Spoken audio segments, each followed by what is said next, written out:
The covert narcissist versus the overt narcissist is often a debate a lot of people want to talk about.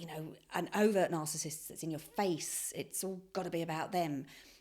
Essentially they are, the same flavour, if you like, but just with a slightly different topping. A narcissist is a narcissist. And in this video, I'm going to go through some of the signs of a covert narcissist so you can be on the lookout for them. Now, remember, a narcissist is somebody that craves control, attention, adoration from other people. They're looking for their narcissistic supply, that person or persons that will just echo to them how important and special they are. And, the three most important people in a narcissist's life are me, me, and me. And if you know what you're dealing with and you know what you're looking out for, this will help you in future relationships, whether this is social, whether this is romantic relationships, and even family relationships. When you're stuck in a family with a narcissist or narcissists, again, look out for these things because it'll be useful for you. Passive aggressiveness is often not a first port of call for a narcissist, but it's a very common one when the covert narcissist, oh, that was, a great outfit you're wearing, but if you could have just, done this, or maybe it would have looked so much better on you.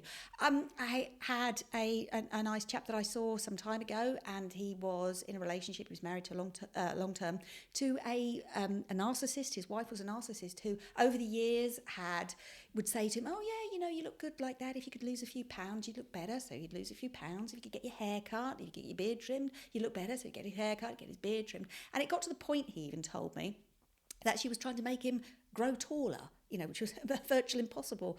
And, and he even said he found himself looking on, little secret heights that you could put in your shoes because he'd got so sucked in with this narcissist. That's what he believed, that these things that he should do, but she would do it in a very subtle but passive aggressive way. They have extreme sensitivity. Now, this is all about the protecting their fragile ego, that, just one tiny little prick and boom, they fear it'll be gone. They fear that they won't exist anymore. So they have extreme sensitivity, and they will transfer that often onto other people. They will say, well, why are you being so sensitive? Why are you being so mad about something? And it's actually their protection that is being transferred onto you.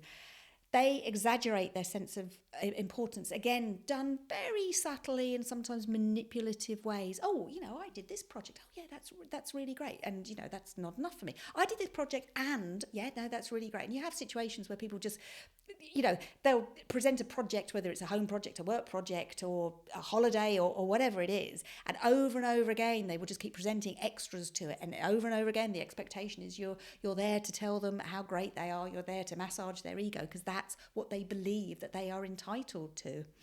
They are often attracted to other people with status. Now, this could be financial status. This could be people that have, a good family, a recognised family, or or could be power. They're attracted to other people that they perceive have power. That could be through, inherited wealth, say, for instance.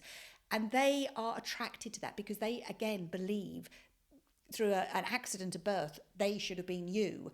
But because they're not you, they have to get together with you. This will happen in friendships, in partnerships.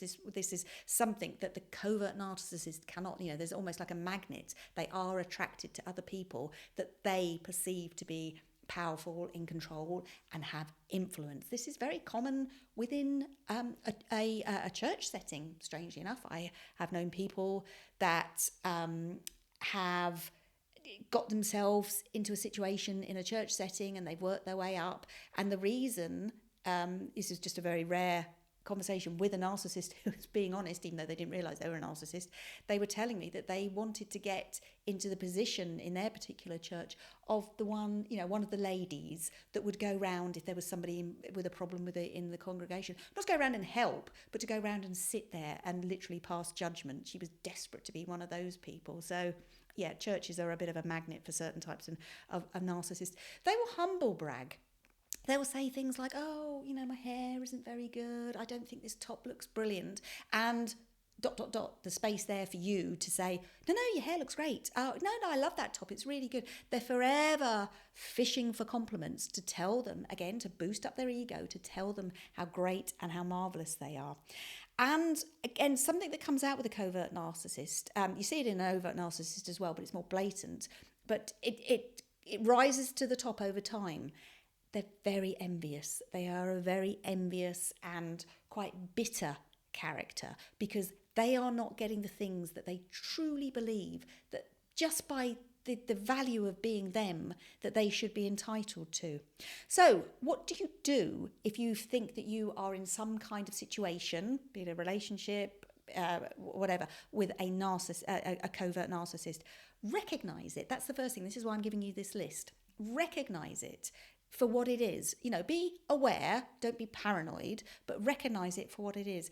Make sure that narcissists being narcissists, they like to isolate people. This could be in a friendship group. Oh, let's you and I just go over here and have a little whisper, a bit like kids in the playground. And I'm keeping you away from them because I want you to be my supply.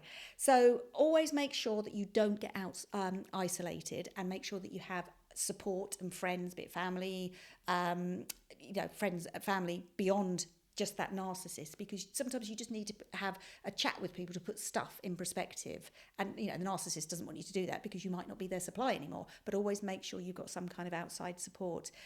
Make sure you keep your boundaries, obviously, good, healthy boundaries, and sometimes they can just be boundaries that are in your mind and your mind only, but make sure that you have them. And, stop the script. I often say this to people. Just because the role says that person walks in and they say, oh, my hair's not looking good today, and your next line is, they'll literally be silent. So you say the next line of, oh, no, your hair looks fantastic. Don't say it. Change the subject. They come in and say, oh, look at my hair. It's not looking very good today. And you can say, oh, has anybody seen my blue pen?